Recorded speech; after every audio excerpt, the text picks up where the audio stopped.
This isn't going away, and it must not go away.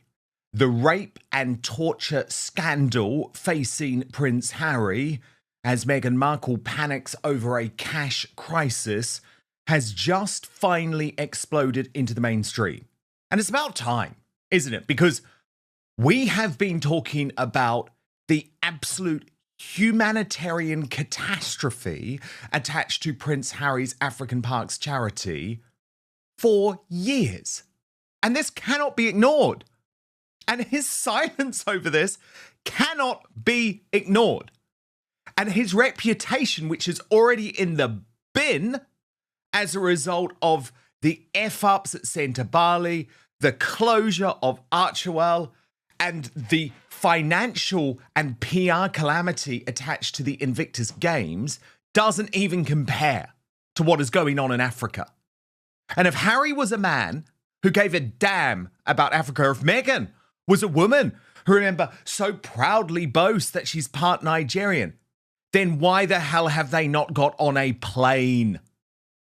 Why the hell have they not put their money where their mouth is? Why do they not care what is going on? The terrible torture facing the African locals. So we're going to get into all of this today with royal YouTube sensation P. Diner. But what I want to do first, P. Diner, is just take you through the new reporting. This is significant because it has appeared in the Times of London, the establishment newspaper, and Jack Denton, the reporter behind it, is actually bylined in Nairobi. Here's the report. The Duke of Sussex faces criticism, that's the understatement of the century, over his continued leadership role at an African non-profit organisation whose rangers have been accused of rape and torture in the Republic of Congo. The Indigenous rights charity Survival International alleged this week that wrongdoing by African Parks was ongoing in the country. Now, I just want to pause there for a moment because what Harry is trying to say, what Team Sussex is trying to say is, this is old. You've heard about this before. Come on. It's regurgitated. We said nothing then, and we will say nothing now. Nothing to see here, folks. We got away with it first time around. But that is the critical line in this report. The wrongdoing, the rape, the torture involving Prince Harry's charity, ongoing. And this humanitarian doesn't want to say anything about it. They've also called on Prince Harry to resign as a member of the organisation's board of directors. When contacted for comment on the most recent allegations, representatives of the Duke referred to the May 2025 statement made by African Parks, which also stated specifically in Odzala, we will take action against staff members implicated in previously unknown incidents or those that had not been adequately dealt with, where sufficient evidence is available. Prince Harry is facing what some commentators are calling one of the most damaging controversies of his post-royal life. At the same time, Meghan Markle is once again facing criticism over a separate public relations storm. Individually, either story would be enough to dominate headlines. Together, they've created a perfect storm of controversy that has royal watchers asking whether the Sussexes are entering their most challenging period yet. So what exactly is happening? And why are critics suddenly describing this as a potential turning point for Harry and Meghan's public image? Stay tuned, because this story is far bigger than a single headline. Since leaving royal duties in 2020, Prince Harry and Meghan Markle have remained among the most discussed public figures in the world. Every interview, every appearance, every project, every public statement, everything generates intense scrutiny. Supporters view the couple as independent figures building a new life outside the monarchy. Critics argue they remain trapped in cycles of controversy that repeatedly damage their public standing. And the latest developments have reignited that debate in dramatic fashion. The controversy centers around fresh allegations and renewed criticism being discussed across royal media and commentary circles. For Prince Harry, critics argue that recent claims have created uncomfortable questions about judgment, leadership, and accountability. Whether those criticisms are justified remains fiercely debated. But what is clear is that the allegations have generated enormous attention. Meanwhile, Meghan Markle is simultaneously facing another wave of backlash linked to her public image and recent controversies. As a result, both Harry and Meghan now find themselves at the center of separate but overlapping narratives. And together, those narratives are creating a significant public relations challenge. What makes this situation particularly difficult is timing. Well, I'm sorry, Harry. I know you're a thicko, but that explanation does not stand. Because this new reporting is that the abuse, the rape, the torture is ongoing. So you don't get it. It wasn't dealt with in May 2025. The action that you've taken hasn't stopped it. Because the claims, at least, are that this still continues today, in May 2026. Survival International claimed in a statement on Wednesday that the problems on the ground have not been solved.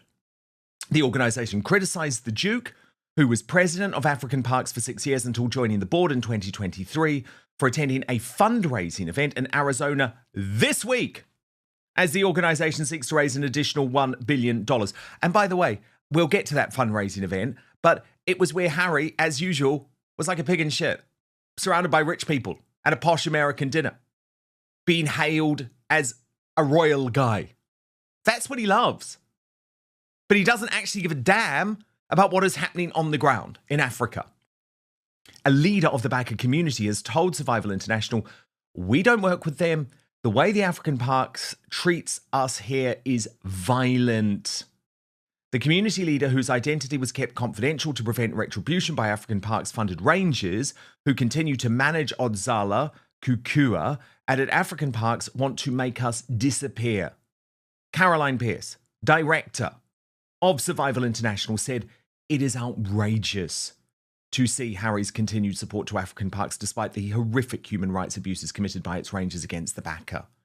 The organisation's use of the fortress conservation model, which seeks to preserve wildlife areas, was colonialist and racist, Pierce said, adding, "If there is not a fundamental change in this conservation model, the Baka will be destroyed as a people." Now, again, you've got to think about this. Harry and Meghan claim that they are woke warriors. But actually, when presented with evidence in their own organisation, they are just like the scumbags who let abuse go on. Nothing to see here. Just like the Pakistani Muslim rape gangs in the United Kingdom. Nothing to see here. And it's sickening. They are in a position of privilege. They have the opportunity to turn this around, and they won't. And you know why they won't? Because they do not want the bad publicity. They do not want the bad headlines. They do not want another issue at Harry's charity. Well, this will not hold. On Wednesday, a spokesperson for African Parks did release a new statement. But not Harry, African Parks, saying over the past several years, African Parks has made substantial and sustained investment in human rights safeguards in Odzala Kukua National Park. This has included the establishment of a fully operational grievance and redress mechanism, 3 independent human rights NGO partners providing trusted reporting channels for local communities around the park, and an independent panel of eminent African judges and human rights specialists who oversee the grievance mechanism, including the handling of all serious grievances. Chad briefly cut ties with African Parks, remember, in October, accusing the group of financial misconduct and failing to protect wildlife, as the government said it did not permit any action with the slightest whiff of neo-colonialism. Now, I imagine there are 2 sides to this story. There always are. But Harry is one of those woke warriors who talks a good game, but as soon as he is challenged himself, runs away. And this is so indicative of the way that he lives his life under Meghan Markle, isn't it? Because it's like, we're going to complain about social media companies and we're going to try and shut down the internet. Oh, but at the same time, we're going to sell our products using our children online. Or what about the bullying? We were treated so badly, weren't we? We were bullied within the British royal family. Oh, no, no, no, no. The truth, when the facts emerged, a bit like the facts about African Parks, it was Meghan Markle who was accused of the bullying. So while this is such a serious story in terms of what is going on with African Parks, it's also incredibly indicative of what we are dealing with, what type of people we are dealing with here. And the lies and the cover-up and the lack of humanity for these so-called woke warriors, well, it's catching up on them now. P. Dinah, look, obviously it is a very complicated story. And I think up until now, in a way, Harry and Meghan have got away with it. As a result, the mainstream media are almost like, oh, this is too difficult. You know, this involves rape and torture of Africans. Oh, nothing to see here, nothing to see here. They believed Harry's claims back last year when he said, oh, no, we're going to go and we're going to sort it out. But despite this big money-making event this week, P. Dinah, in your country, in Arizona, Harry still hasn't visited African parks. You know, he still hasn't said, I'm going to go there myself and make sure that I can see for myself that this abuse is not going on. I mean, what on earth is he doing, P. Dinah? He could spend 3 months there. He could spend 6 months there. He could spend a year there to sort this shit out. But he's not. He's not. Instead, he's there in your country raising money. Yeah, it just shows you what a lack of leadership he shows for himself and how he is not like his mother. Because we have to remember, Princess Diana, she went to those uncomfortable places. She went to where people didn't want to go because she was a true leader. She's put aside her own self to bring attention to something that needed to be, looked at, when we talk about AIDS and, the homeless issues. Like, she went and she did these things. Harry is nothing like his mother because he is not taking after her model. If you see something happening, no matter how uncomfortable it would be, you take yourself there, you place yourself there to bring attention to what is happening so that you can try to fix it. But all he wants to do is cover it up by not going there and completely ignoring the issue. And it's just the lack of leadership by Harry and how he is nothing like his mother at all. And it's appalling because when these things happen and you are on the board, I run a charity and I know that when these things are happening, the people on the board are the ones who are accountable to what is actually happening within the organization. And if you don't take responsibility to fix it, you are the one who ends up getting sued. You're the one who is made accountable for all the actions that are happening within the charity. And it's just appalling to me that he doesn't have to have any accountability and can just, go try to raise money and not take accountability for what is actually happening with his name attached to it. And everything that this man is doing around charity work is putting a stain on his name because nothing good comes from having Harry's name attached to charity work. Clearly, this is absolutely abhorrent what is happening over there. I mean, what? Do something about it. I just think we have to keep talking about it. It's been going on way too long, and these people are suffering. And you talk about being a humanitarian, Meghan Markle. Excuse me, having, putting the rights of women and supporting women. Well, what about the women who are being abused and having their human rights, tracked, just stifling? How they are completely losing everything over there. It is disgusting. And then to try to make yourself out to be this person who should be propped up as helping people. No, you are a disgrace to anything around humanitarian work, and I'm just so disgusted by them, Dan. Because they're about money. They're about using people's suffering to help themselves. It's not about trying to do the right thing. And this is why Diana was so extraordinary, because she was about doing the right thing, no matter how difficult it was or how unpopular it was. She was about doing the right thing. Completely the opposite of Harry and Meghan. 100%. And look at Prince William too, P. Dinah, and the changes that he is currently enacting to the duchy, which is a very difficult thing to do. But do not tell me that if Princess Diana or Prince William were made aware of shocking abuses going on within their own charity, that they would not have got on a plane and sorted it out. Of course they would have. And as you say, P. Dinah, the warning signs have been there for such a long time. And I also think there really is a responsibility on the mainstream media who have not been properly reporting this. I mean, think about when the British Bashing Corporation, the BBC, sat down with Prince Harry last year and he made those egregious claims about King Charles and the cancer after the security decision was made. But they admitted that no questions were off limits. P. Dinah, they didn't ask one thing about African parks. And it was actually, and you know, I will give credit to the mainstream media organizations who have brought attention to this. And I want to show you, I want to actually look into this Mail on Sunday front page, which first blew the whistle on it. It's not a reporter for the Mail on Sunday, though. It's a freelance reporter called Ian Birrell, very experienced, and he actually went to the Republic of Congo. But let's just look at the date on this. January the 28th. 2024. Okay, you've all known for a long time what has been going on. World exclusive. Rainforest families claim years of abuse at the hands of guards who work for conservation body that has Prince as a director and beg him to intervene. And then the front page copy, Harry's Africa charity rangers raped and beat tribespeople. Let's just look at the words on one of the biggest Sunday newspapers in the United Kingdom, read by the elite classes, read by the mainstream media.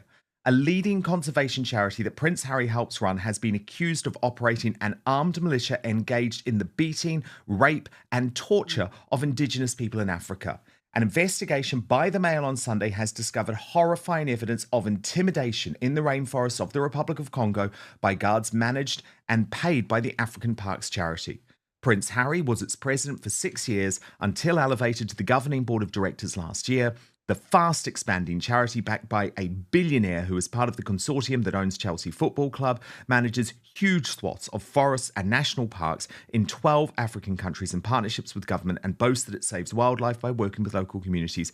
Yet the MOS, that's Mail on Sunday, found first-hand testimonies of atrocities inflicted on the backer. P. Dinah, January 28th, 2024. Harry, you've had a year and a half. 2 years and a half. I mean, it's nuts.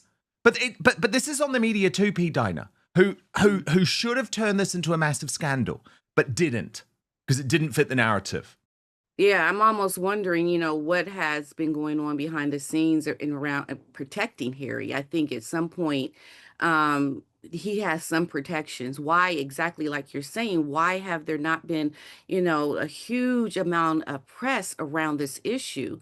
I think a lot of times when people look at the impoverished people over in Africa, they don't feel a need to intervene. I feel like there is some kind of, lack of concern about people that they feel that are beneath them. I'm sorry to say that, but that's what it looks like, because how can you not have sympathy for these people, considering that is what your brand is? You are an advocate for people who don't have a voice. And Meghan's always talking about people, women especially, having their voices heard. But are they listening to these women and these girls who are being, raped and beaten and tortured? This is a time to call to Harry and Meghan, for that matter, call their bluff on the things that they say that they are spokespeople for. Well, then why are they not helping these women and these girls? That this is what needs to happen with the press. And I'm going to definitely keep talking about it. It should never go away. There's even been a story about a young girl named Kiki that Harry started his charity, I guess in relation to her and what happened to her as a baby when he was away as he was doing some charity work.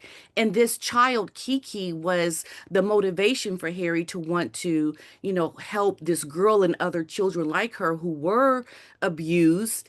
But yet he doesn't continue anything that he promised that he would do. Kiki's voice has fallen on deaf ears. Nothing has happened to help this little girl who was completely, horrible things happened to her when she was little, a baby, a child. And it's almost like you don't care anymore.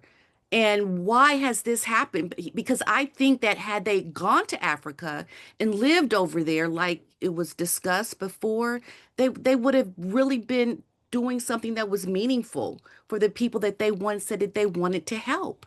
But it's Hollywood. It's about making money in images. And I don't care what Harry says when he talks about not being a part of Meghan and her, what she's doing with Hollywood. You absolutely are, because you're not doing anything about what is going on in Africa. You are completely ignoring it. And instead, you're still by your wife in Hollywood as she tries to cover up also what is happening over in Africa to pursue her Hollywood agenda and making her money. It is appalling and disgusting what they are doing.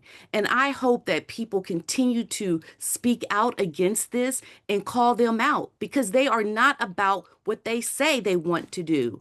Harry or Meghan, for that matter. Exactly. And for people who are maybe listening to this and think, I don't really understand it, or this is happening in Africa and maybe it's really bad there, please just remember this really does matter. Don't just let people not talk about this story because then Prince Harry is winning. And I will give credit to Tom Sykes of the Royalist Substack today, who has now done a deep dive. And what he's done, P. Diner, and I like this, is he has branded it Harry's charity curse, which he said has struck again. But he also reports sources close to Prince Harry dismissing these renewed calls on the prince to stand down from the board. So he's not listening, yet he did attend this African Parks Gala in Arizona this week, as the organization chases an additional $1 billion. $1 billion from its billionaire backers, who include Howard Buffett and Bill Ackman. He posed alongside Walmart heir Rob Walton, chair of African Parks Foundation of America, his daughter Jordan Rose Walton, and a designation of Phoenix Sun players, including Devin Booker and Kaman Malauch.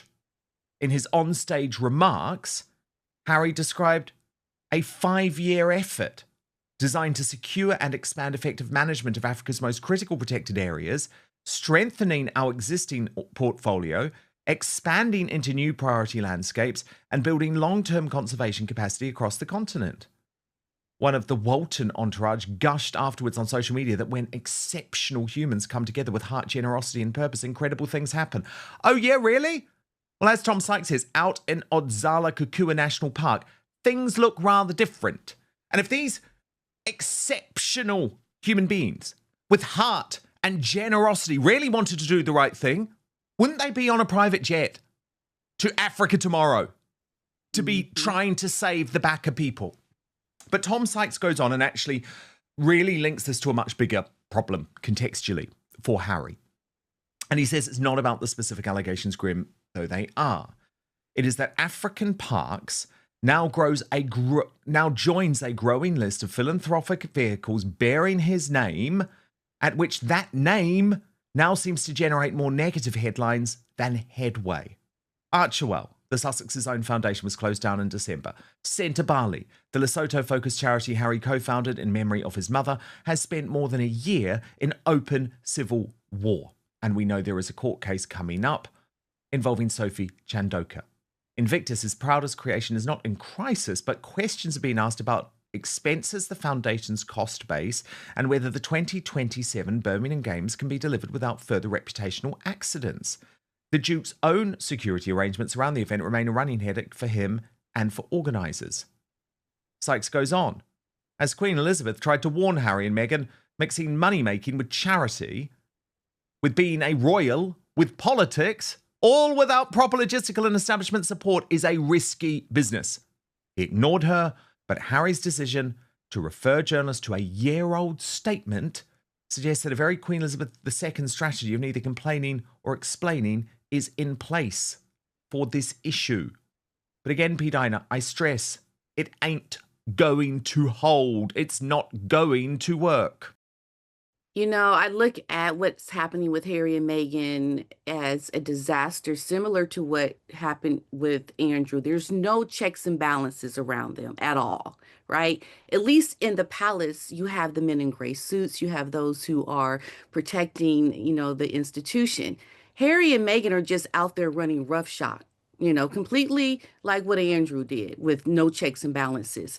And this is going to continue to spell disaster for them because who is checking them? Absolutely nobody. No one checked Andrew and what he did. Look at what's happening to him. And when you get into things that they're doing right now, this is criminal in terms of financial, okay? Because I can tell you, looking at what's going on with Invictus, there's a lot of financial questions around running that organization that I think are going to look towards Harry and Meghan, okay? It's no different, Dan. And they need checks and balances, and they don't have them, and they're going to continue to get in trouble because they feel like they can do whatever they want.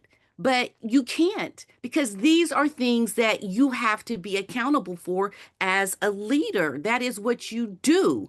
And if you don't, you're running the risk of getting yourself in a situation where, the government comes in and then they're looking at you, and then you're in trouble because you didn't have anybody helping to protect you from your own ego, your own selfish quest to make millions of dollars, to do what you want, to bring in whoever you want.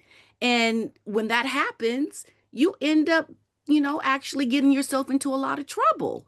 And that's exactly where they're heading right now. This is why they closed down Archwell, because they got themselves in a lot of trouble. And they didn't want to continue to try to, make excuses to justify the things that they did. But they have still some questions to be answered by the government here in the States about Archwell. The Sussexes have spent years trying to redefine themselves beyond royal headlines. They've launched projects, built business partnerships, created media content, and attempted to establish independent identities. Yet every major controversy seems to pull them back into the same cycle: public debate, media scrutiny, royal commentary, and endless speculation. Critics claim this pattern is becoming impossible to escape. Supporters insist the couple face levels of attention that few public figures could withstand. Either way, the spotlight remains intense. But here's where the story becomes even more significant. Because this isn't just about one controversy. It's about credibility. Public image is one of the most valuable assets any public figure possesses. And for Harry and Meghan, image has become central to everything they do. Their partnerships, their projects, their public influence, their ability to shape conversations, all depend on credibility. That's why each new controversy matters. Not necessarily because of the details themselves, but because repeated controversies can gradually shape public perception. And once perception changes, rebuilding trust becomes increasingly difficult. That reality explains why royal commentators are paying such close attention to this latest storm. What's fascinating is how divided public opinion remains. Supporters continue viewing Harry and Meghan through the lens of resilience. They see a couple confronting extraordinary challenges while facing relentless criticism. Critics see something entirely different. They argue the Sussexes repeatedly create problems through poor decisions and inconsistent messaging. The result is one of the most polarized audiences in modern public life. Every news story immediately splits opinion. Every controversy becomes another battle between competing narratives. And that's exactly what appears to be happening now. Meanwhile, the wider royal family continues pursuing a very different strategy. King Charles III remains focused on institutional stability. Prince William and Catherine, Princess of Wales, continue representing continuity and future leadership. And as that contrast grows, comparisons between the Sussexes and the working royals become increasingly common. Those comparisons often fuel the very headlines Harry and Meghan have spent years trying to move beyond. Perhaps the most important question isn't whether this controversy will disappear. Eventually, it probably will. The real question is what happens when the next controversy arrives. And then the one after that. Because reputations aren't shaped by single moments. They're shaped by patterns. And many observers are now asking whether the Sussexes can break the pattern that keeps drawing them back into the center of public controversy. So is this genuinely the biggest challenge Harry and Meghan have faced in recent years? Or will it simply become another chapter in an ongoing story that never seems to end? Only time will tell. But one thing is certain. The debate surrounding Harry and Meghan remains as intense as ever. At its core, this story isn't really about one allegation or one controversy. It's about public trust, reputation, and the enormous challenge of maintaining credibility under constant global scrutiny. For Harry and Meghan, that challenge continues defining life after royalty. And every new headline raises the same question. Can they finally move beyond controversy? Or has controversy become part of the brand itself?